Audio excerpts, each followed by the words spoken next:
ঢাকা অভিমুখী বালুবাহী একটি ট্রাক, অপরদিকে ঢাকা থেকে রংপুর অভিমুখী একটি পিকআপ ভ্যান আমাদের দমদমা ব্রিজের একটু আগে আমাদের তাজা থানাধীন এলাকায় ইউটার্ন করার সময় বালুবাহী ট্রাকটি পিকআপটিকে ধাক্কা দিলে ঘটনাস্থলেই 3 জন ছিটকে পড়ে মারা যায়। পিকআপের হেল্পার, পিকআপে যে মালামালের তালেবের স্ত্রী এবং তার 1 বছরের একটি সন্তান। আমরা ট্রাক দুটিকে জব্দ করেছি এবং তাদের বিরুদ্ধে আইনগত ব্যবস্থা গ্রহণ করা হচ্ছে আবেদনের প্রেক্ষিতে।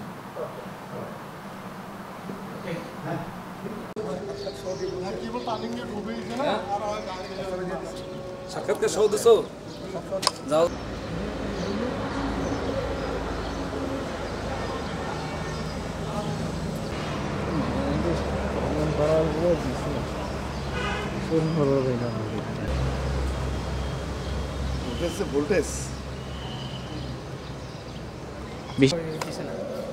দাঁড়াও তুমি পদ কই গেল কইলো স্যার কইলো যে একজনের নাম্বার দিল।